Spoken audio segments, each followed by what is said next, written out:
Hey everyone, I'm back. Well, kind of. But today I'm here to give you a life update and start ink and paper blog all over again. So, without further ado, let's get started.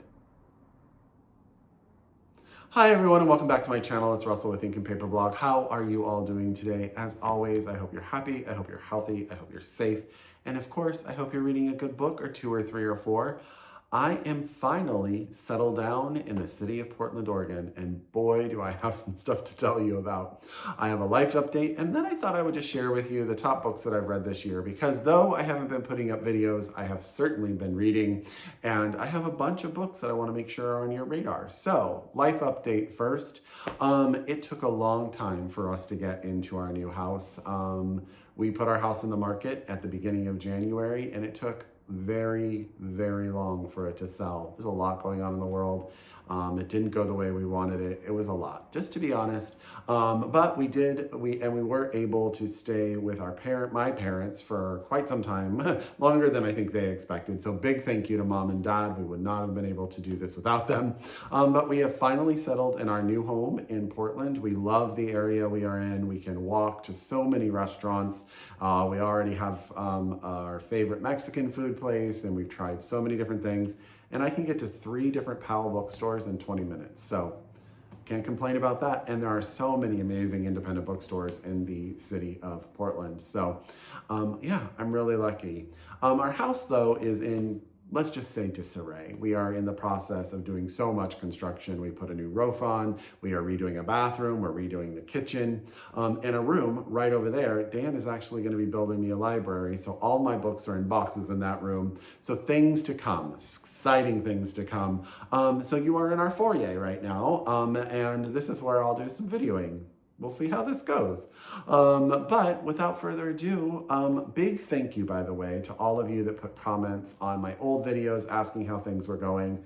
Truly appreciate it. Life was just way too crazy for me to do anything for so long. But I really appreciate the love and affection, and hopefully I can start getting some things up and out so you all can see what I've been doing in the bookish world. So, without further ado, get out your pen, get out your paper, get out your Goodreads, however you keep track of your TBR. If you are so able, please get these books from your independent bookstore, or if you're a library user, please get them from your library.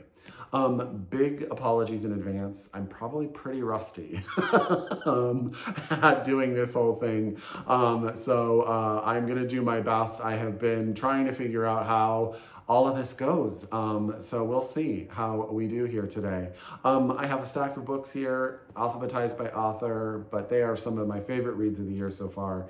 And without further ado, let's get started. The first book that I want to tell you about is On the Calculation of Volume 1 by Solvej Balle, translated from the Danish by Barbara Haveland. This is out from New Directions Press, I believe. Let me just make sure. Yep, New Directions Press. This popped on my radar because it was on the long, and I believe the shortlist for the National Book Award. No, that's wrong. International Booker Prize. I'm reading some of the books on the National Book Award list right now, so confusion. But this book is fascinating. As you may remember, I don't need a lot of plot to make me happy. This book is much more about character and sort of a dissection of society. It's the story of Tara. She is a woman who goes on a trip away from her husband and wakes up on the morning of November 18th, and that day continues to repeat for her. Every day she wakes up, it's November 18th, again and again and again. And it's really about her decisions as a person in how she's going to approach this day, and she makes different choices to see if it leads to different outcomes, and really trying to figure out if this is going to be her life for the rest of her life or if it's ever going to change for her. But it's also a really interesting narrative around the day-to-day of life, the things we do that actually have value and merit.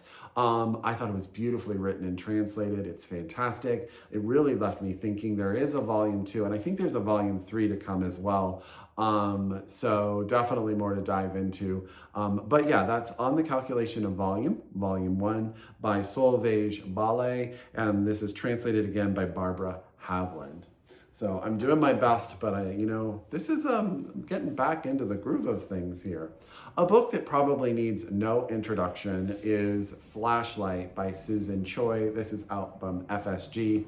I will be getting my final copy from this, but thank you FSG for sending me this galley, because I was able to read it. I'm trying not to buy too many books until the library is set up. We just don't have space. But this book is freaking fantastic. It is a finalist for the Booker Prize right now.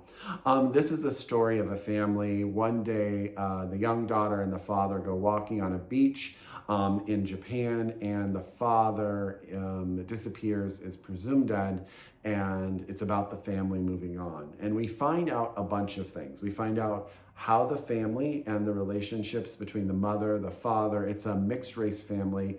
The daughter is half Japanese, half white. How they got together, sort of the dynamics of that marriage and that relationship. Also, the relationship between the mother and the daughter is fraught with strife. And then we find out some other stuff. I don't want to give it away because I definitely think the book takes a twist that you may not be expecting. And then once you've read about it, you're going to dive into some history of the world. So I don't want to, but Susan Choy, as we all know, is a fantastic writer. She is so good with dialogue. And this book, I will be honest, it took me a second to get into. The daughter she is tough to like in the beginning, and I was like, ooh, am I going to be able to do a bunch of her? But once it gets going, I was totally bought in, and it's actually, I don't know the odds of the Booker Prize. I haven't read all of it, but I would be very, very happy for Susan Choy to win the Booker Prize for Flashlight, out from FSG. Now you can get your copy. Highly recommend. Okay. A book that I absolutely loved, but for some reason just didn't seem to make a splash. And that was Walk Softly on This Heart of Mine by Callie Collins. This is out from Doubleday. I loved this book. This is set in 1975, Austin, Texas. It's the story of this tiny little bar, sort of on the outskirts of Austin, that brings in a new band with a new sound in an attempt to sort of revitalize the bar, which has sort of been losing customers and foot traffic and all of that. And it does that. But the dynamics between the husband and wife who own the bar, the new band, the band leader and his wife and his child, and the community all come to sort of a head, and things change for everybody involved very, very quickly. I thought this book was beautifully written. I thought the characters were very deep and very real. I actually could almost already see like the mini series of this movie in my head. That's how vivid the writing was. And it has like sort of that Western tinge to it a little bit that I thought added real realism, I guess. I was going to say gravitas, but I don't know that that's the right word. Realism to the overall story. Loved it. So that's Walk Softly on This Heart of Mine by Callie Collins, out from Doubleday. Thank you, Doubleday, for sending me this one. Absolutely loved it. I said I wasn't going to rank the books, but I will tell you that this book, the next book we're going to talk about, may be my favorite read of the year so far, because it is so good. And that is Audition by Kitamura. This is out from Riverhead Books, a book I definitely need to get my finished copy once my library is together. Now, Kitamura is a fantastic writer. Her last book, I'm thinking about intimacies, but A Separation, oh, so good. Audition is the story of a woman who is a pretty famous actress. One day goes to work, she's in a play, she's in the beginning of what's it called? I want to say the tryouts, that's not right. When they're doing all the run-throughs and the practice. Gosh, my brain is really not working today. A young man shows up and claims to be her son, who she says she terminated the pregnancy. And he says, I don't think so. I think you're your son. And it's about how that dynamic changes everything in her life regarding her interaction with others, her interaction with the work and art that she's producing, her interaction with her husband, obviously her interaction with this young man, And then the book flips the script. And I'm not going to say much more about it, but all I will say is she's a freaking genius. Also shortlisted for the Booker Prize. And I'm only picking Susan Chow's Flashlight over this book because I just think that the gravitas of Flashlight is a little bit more worldly, but I do think this is a masterpiece. And if you have not read her before, please pick up all of Katie Kitamura's books, but definitely pick up Audition by Katie Kitamura out from Riverhead. Highly, highly recommend. Okay. Now, the next book seems kind of strange to put on the list because of its subject matter, but it is a book that I started and I could not put down.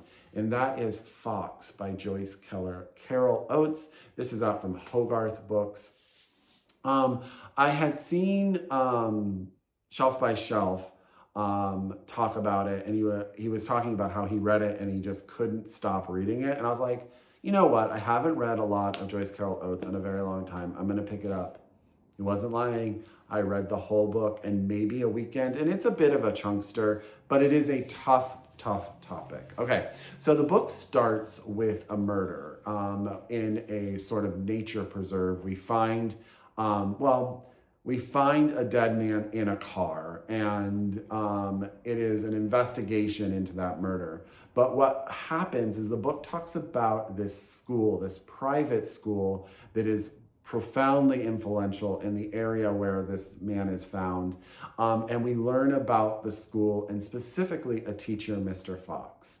Mr. Fox, and I think it's no spoiler to say, has some very inappropriate relationships with the young girls that he teaches.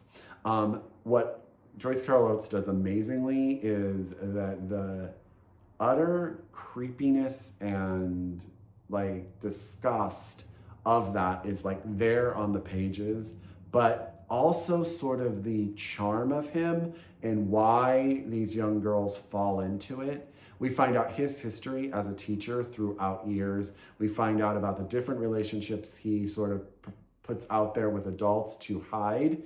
And then at the same time, there is this investigation into this body that is found in this car and the people involved in it. And it just becomes more and more complex as you meet more and more people and trying to figure out who did what to when to where.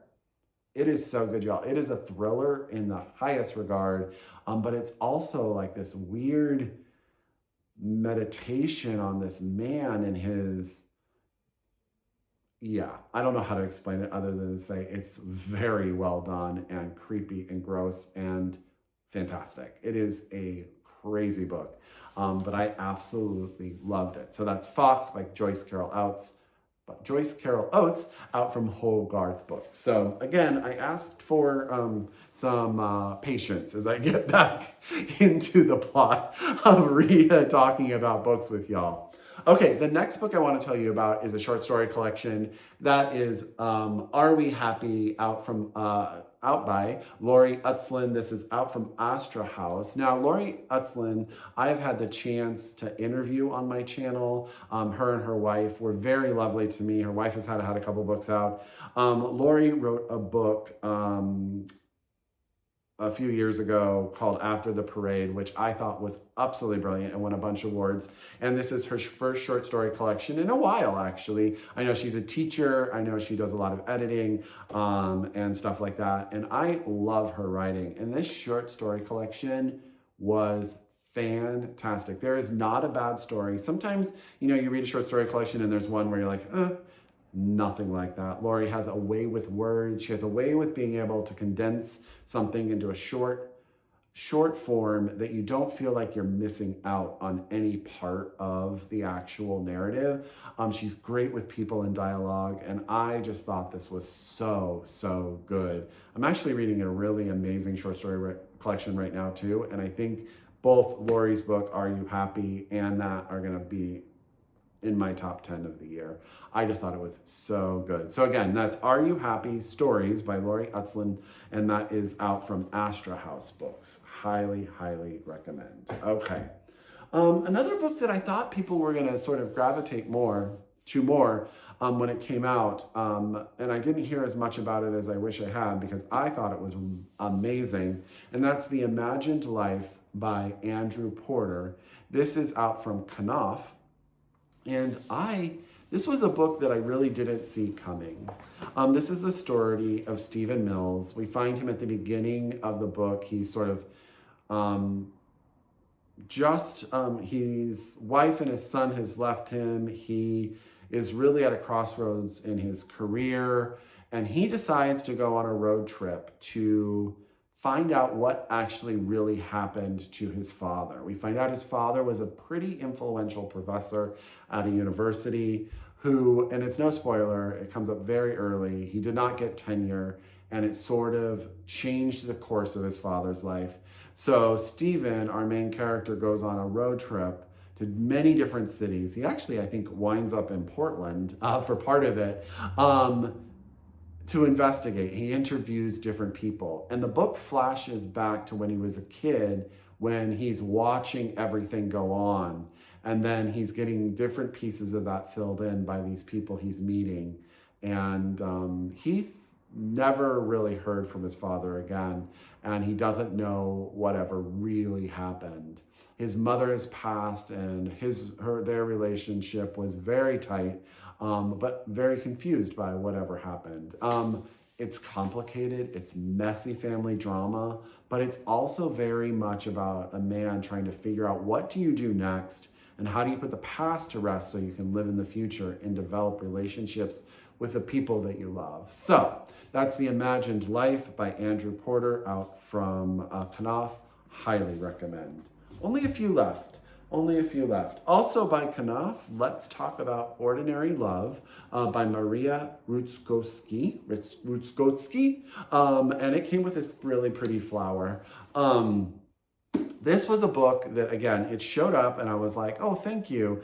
I'm not sure. And then again, I could not stop reading it.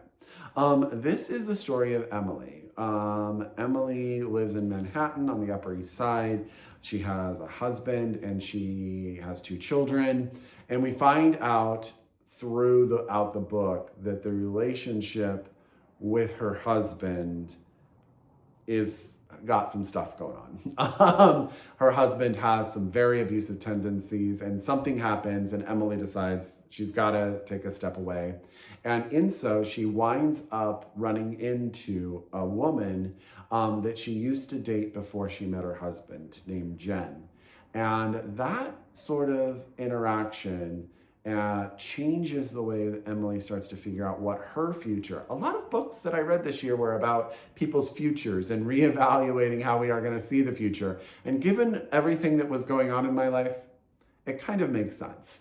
But Jen and Emily sort of start to form this friendship, and could it be something more? Her husband is neurotic and is attempting to get her back and using the children as pawns, and Emily's life really is the children at this point. And then we find out that she's actually got some inspirations to be a writer. That part of the book is so good. There's just so much in this book, and about relationships and the decisions we make and the things we're willing to put up with for those that we love, our children in this case. But then when do we finally take a stand? When do we really determine what kind of relationship we want, and what does that mean?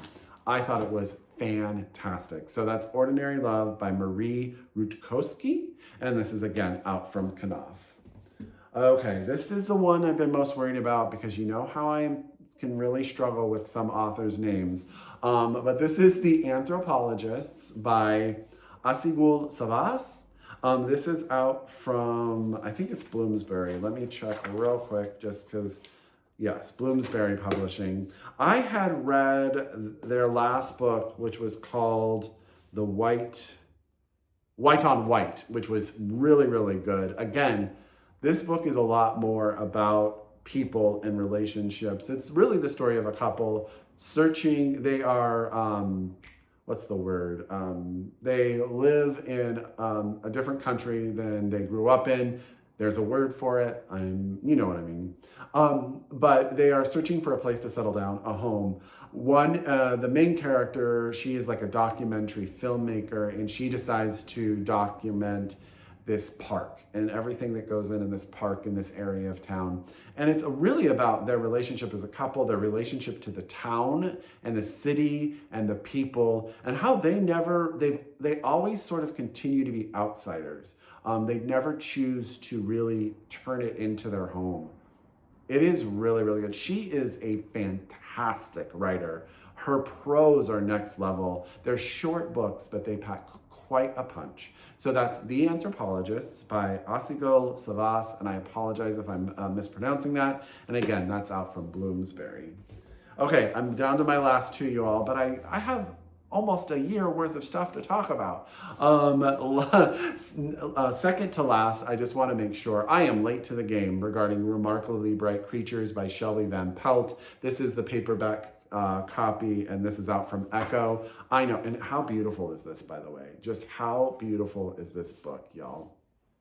Okay, this book made me bawl, cry my eyes out, but it's also my hug for the heart book for the year, and also the main character is an elderly woman, which you know is my vibe 100%.